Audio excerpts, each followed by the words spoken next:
welcome to Hiker Homily number 44, and we're moving into 2018, the month of April. A little change that I'm going to start doing, you'll notice it if you guys are paying attention, I don't know, is on the the beginning of Hiker Homily. I'm no longer going to be putting a weekly date, because this is, like I say, this has been kind of an experiment. I've been having fun with this, and I got to pet my dogs when they come visit me because they're adorable. And so, it's going to change and shift as I go, and this is one of the changes and shifts is I'm thinking about putting some stuff on Patreon, and it just seems better to not have old dates and stuff, because what's really important about the Hiker Homily for me is I'm picking topics, and I'm talking about topics that mean something to me, to the hiker community, and we're back outside, so we've got to have our wind. I can feel it brewing up already.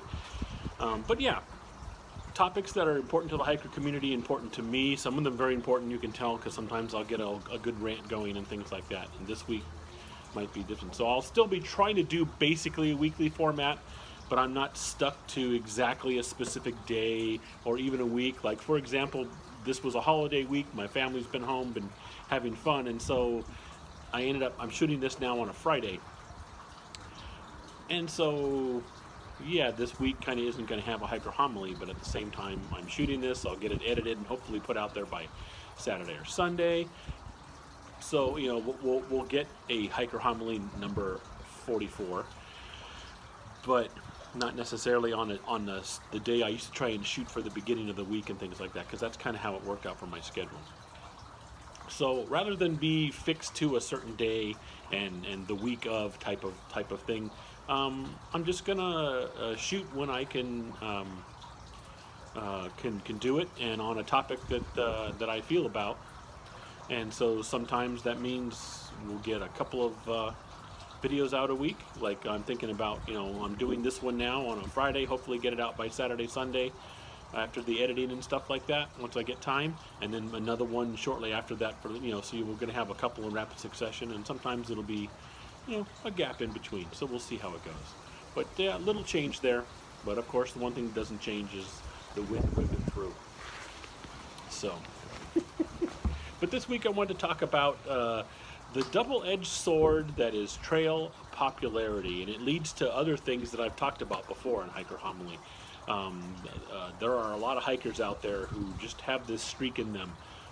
They can't stand the government, and anything the government does, as far as they're concerned, is automatically against the people. And they don't care what party's in charge for the most part. They just don't. And so that goes along with things like trail permits and rules on the trail about don't do this and don't camp here and things like that. It turns into a kind of a selfish rant about I can do what I want, and they try and throw the Constitution into it and all kinds of ridiculous, arrogant stuff. I've seen it the last couple of days because we've got some recent news about some trails in Oregon that are now going to start being permitted, and they're going to limit the amount of people that get to go in there all the time and things like that. And I'm on one of those things where it's like I don't blank check everything the government does. Yep, they do some dumb things, believe me, they're the government.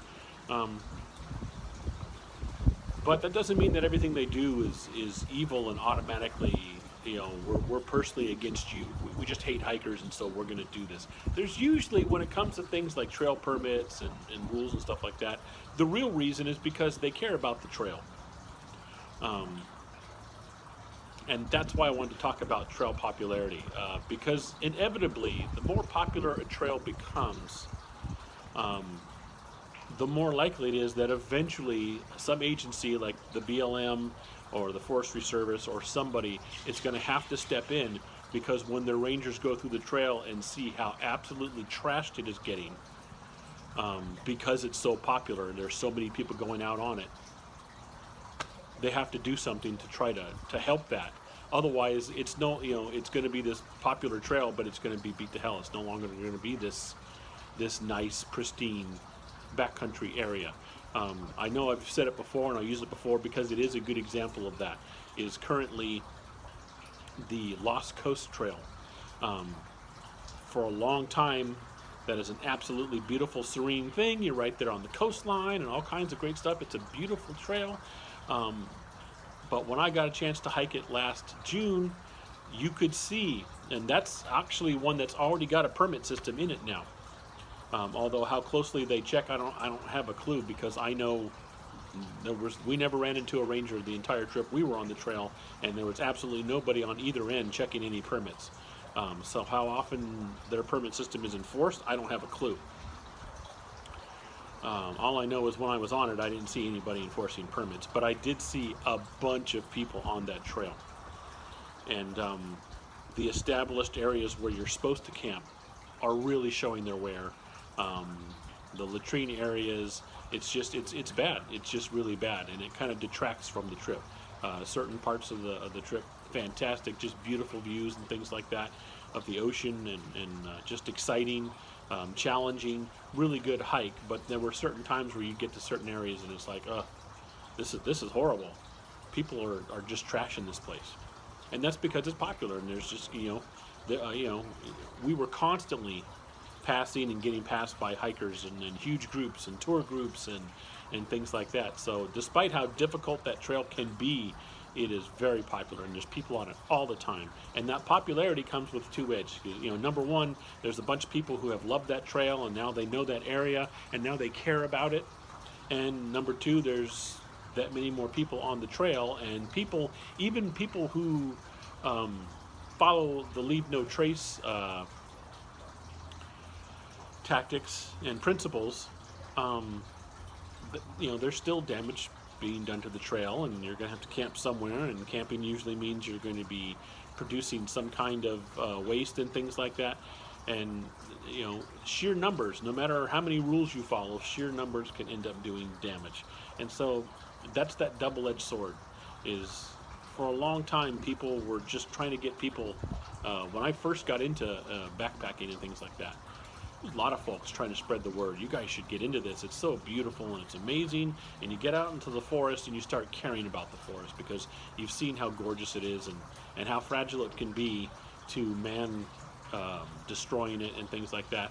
And so it's a good thing for it to be popular. But then at the same time, that double-edged sword, the more popular it gets, the more potential is there for it to get damaged.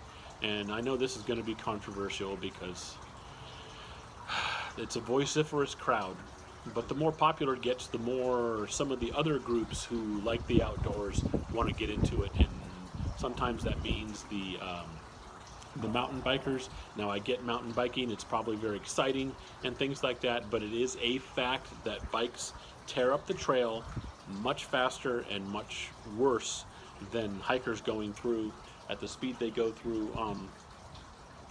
And I've had a mixed bag of encounters with mountain bikers. I've met a few on the trail, even trails that bikes aren't supposed to be allowed on.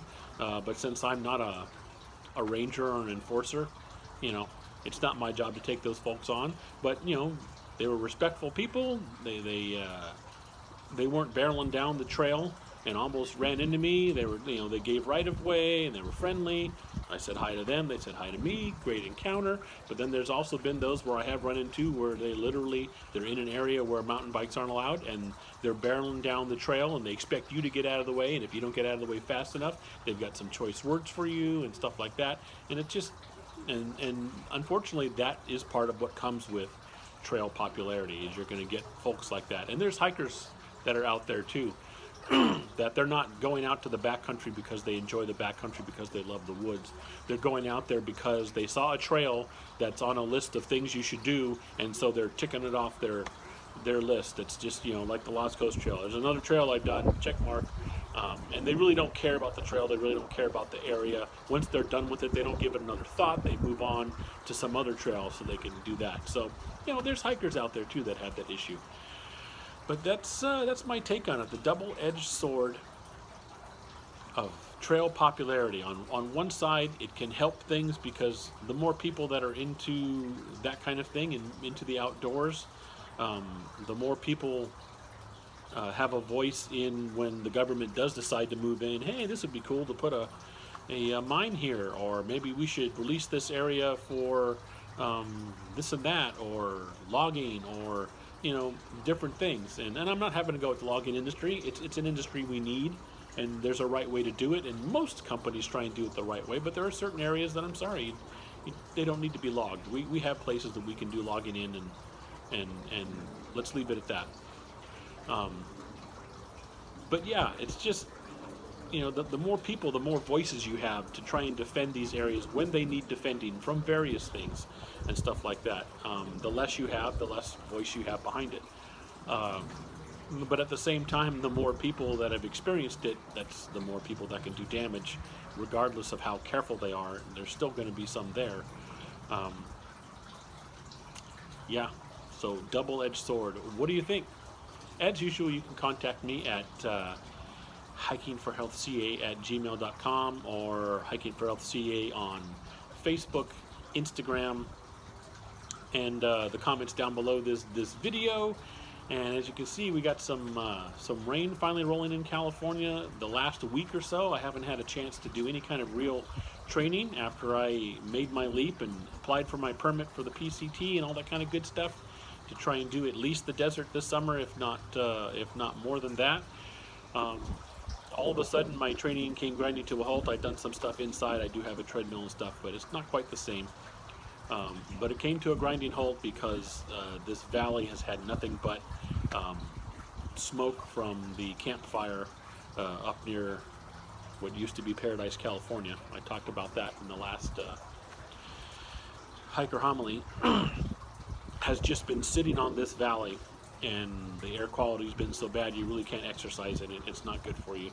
So I've been kind of stuck not being able to train, and good news, bad news is we finally got some rain, which is good. Rain is good. It's a good thing. I like it, and it also washed the air clean. It's kind of moved that stuff out of us and washed it all away. But at the same time, it kind of slows down the old training for there, although it's kind of light right now. I still might be able to get a walk in.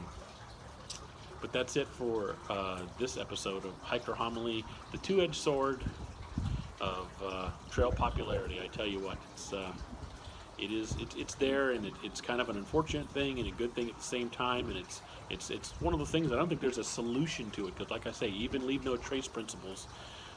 If you get enough people there, even if you get 50 people in a little camp area, like on the PCT, some of the camp areas, you can pitch maybe 8 tents. And so if they're 2-person tents, that's 16 people.